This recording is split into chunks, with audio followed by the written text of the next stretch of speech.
So in order to have a stratified sample that's a stratified random sample, is you have your two groups or however many groups you have. In this case, for that WebAssign problem, it was males and females. So I've got a list of 100 male names. I've got a list of 100 female names. Okay, and what we want to do, and actually, I guess I got more than that. I just didn't number them. Do a random sample. Everybody needs a number. And then what you do is you want to do a random sample of each group. And so let's go pick 10 boys first. So I'm using this website, random.org. It's a great website. I don't know how much you'll have to use it in this course, but just keep it in mind if you ever have to do a group of, random sample selection. So I need 10 males. So I have 10 numbers from 1 to 100.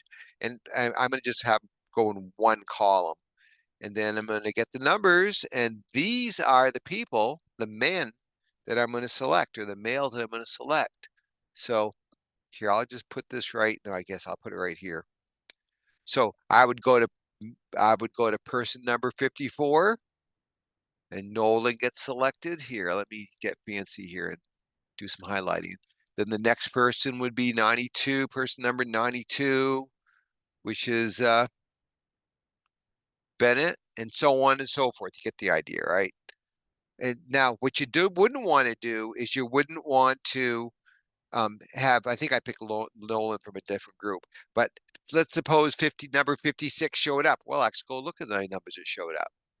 The next one I'd look at was number 34. So I'd go down to number 34 and I'd select Caleb. You wouldn't want to also select Ilsa because Isla, I guess I'd say that. Anyways, because that makes them dependent samples because if number 34 in the male get picked, also number 34 in the females would get picked. So that's not you're biasing your result by doing that. So the thing to do would be select your 10 males, go back and get a different set of numbers, and then you do that sample of females. Okay, and so now by doing that, I would have a stratified random sample. And see, that's why that WebAssign problem said we don't know if it's a random sample because they didn't they didn't tell us that this is how they did it. They said random, that's kind of vague, what's random?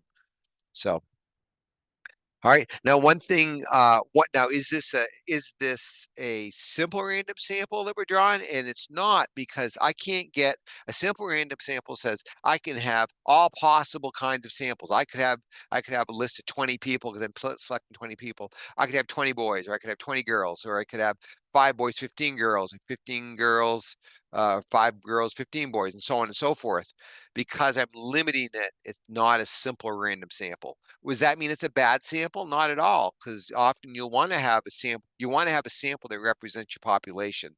So, I mean, simple random samples are the gold standard, but they aren't always the best samples to do. Okay, I mean, if I did a sample of 20 boys and I ignored all the girls, I would not have their data to work with. Okay, and that would bias the results. I really wouldn't be any good. Could make some generalizations about boys, but nothing that would apply to girls. Okay, so that would that's why it's not a simple random sample. I hope this helps, and give me a yell if you need some more help with it.